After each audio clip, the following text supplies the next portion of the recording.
홍다은의 하나님이 사랑하는 청년 이야기. 안녕하세요. 현재 시카고에서 한 명의 그리스도인으로 살아가고 있는 양하준 청년이라고 합니다.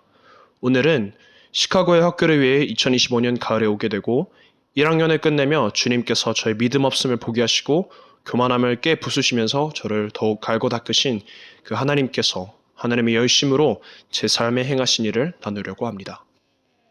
전 선교사 자녀로서 인도네시아에서 중고등학교 시절을 보냈습니다. 인도네시아에서 졸업한 고등학교 때까지만 해도 미국에 와서 되게 스트라이빙하고 잘하며 잘 지낼 줄 알았습니다. 영어도 나름 자신이 있었고 미국 친구들도 있었고 이미 외국에 살아본 경험이 있었기에 그 무엇보다 저는 저 스스로 나름 괜찮은 믿음을 가지고 있다고 생각했습니다. 딱 미국으로 대학을 오고 한순간에 외국인이자 성인, 부모님이 계시지 않다는 세계가 한꺼번에 다 오게 되었습니다. 하나님이 시작부터 무섭게 저의 약함을 처절하게 드러내 보이셨습니다. 하나님께서는 제가 나름대로 믿고 의지했던 것들을 잘할 수 있다고 생각했던 것들을 하나하나 다 치시고 약함을 드러내셨습니다. 가장 첫 번째로 주님께서 치셨던 것은 제가 있던 상황이었습니다.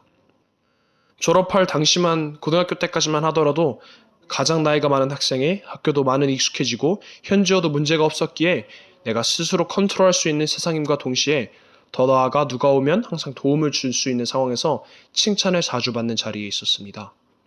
그러나 새로운 나라에 최고점 선배에서 한순간에 가장 막내가 되므로 다시 1학년으로 시작하고 아무것도 모르기에 뭐 하나 필요하거나 도움을 구하거나 물어볼 것만 넘쳐났고 도움을 받지 않고는 아무것도 가능하지 않은 상황으로, 즉 스스로가 어떤 것도 할 수 없는 광야로 저를 데려다 놓으셨습니다.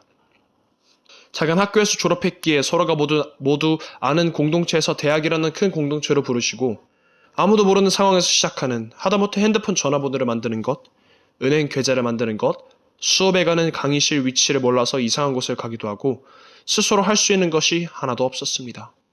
하나님은 저를 가장 첫 번째로 훈련시키셨던 것은 바로 제가 저의 힘을 의지할 수 없는 광야로 부르신 것이었습니다. 두 번째 훈련은 재정의 훈련이었습니다.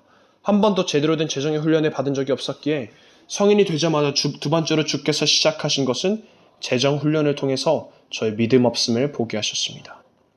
미국에 온 지 얼마 안 된 후 한국에 있던 돈을 미국으로 보내려고 제 계좌로 돈을 보냈는데 실수로 제가 계좌번호에 0 하나를 안 붙여서 제 학비로 썼어야 될 돈이 한순간에 이상한 곳으로 전달되어 연예인들에게 연락하고 어떻게 하면 받을 수 있을지 정신 못 차리고 있던 기억도 있습니다.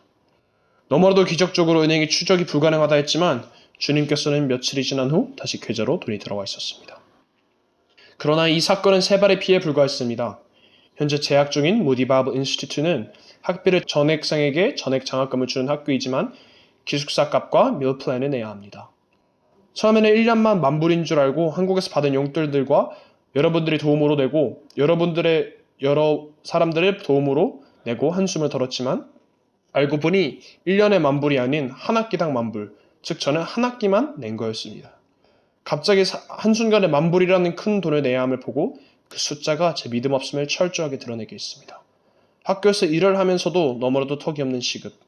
그동안 세계의 몇몇 교회 장학금을 지원하기도 했지만 받기도 기대하기도 했지만 결과는 모두 거절. 또 학교 추가 장학금도 거절당했습니다. 학비를 못 내고 쫓겨나가면 어떡하지 하는 감정으로 가끔은 시편의 저자가 그랬듯이 베갯잎을 눈물로 적시며 지새우기도 했습니다. 압도적인 숫자 앞에 제가 할 수 있는 것은 없었습니다.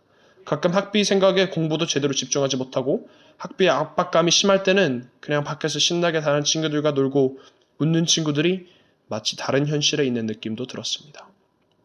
이 재정의 훈련 가운데서 차마 부모님의 선교비를 제 학비로 쓰기에는 제 마음과 제 양심이 허락하지 않았습니다. 그때 제 마음을 지키기에 큰 도움이 되었 것은 살아계신 하나님의 말씀이었습니다. 마태복음 6장을 외우며 주께서 보내주셨던 그 주님께서 책임지시겠다는 마인드로 하루하루를 보냈습니다. 제 믿음이 흔들리고 상황과 조건이 저를 압도하려 할 때마다 말씀을 읊조리며 믿음으로 서도록 저를 천천히 훈련하시고 계셨습니다. 조용히 주께서 하실 일을 기대했습니다. 그러던 어느 날 학교에서 한 이메일을 받았습니다. 예전에 요청한 추가 장학금 요청을 통하여 6,000불의 한 학생이 한 학기당 받을 수 있는 최대의 장학금을 받았다는 연락을 받았습니다. 도저히 믿을 수가 없었습니다. 마치 주님은 일부러 기다리신 듯 했습니다. 분명히 몇몇 사람들에게 연락하고 하면 도움을 받을 수도 있었겠지만 하나님께서는 그저 조용히 주님만 구하러 가신 그때 주님은 주님의 방식대로 일하셨습니다. 주님은 그저 제가 학비에 걱정하는 게 아니라 이 기다림의 순간을 통하여 다시 한번 광야로 이끄시고 저를 치심과 동시에 훈련시키시고 단련시키고 계셨습니다. 정말 주님이 하셨다는 말밖에 할 수가 없었습니다. 주님은 아직까지도 저의 약함과 악함을 그의 민낯을 철저하게 드러내시는 중이십니다. 그럴 때마다 저의 열심과 저의 노력이 아닌 하나님의 열심으로 일하실 그 하나님을 기대하게 하십니다. 지금까지 청년의 시선으로 예수 동행의 삶을 전하는 홍다은의 하나님이 사랑하는 청년 이야기였습니다.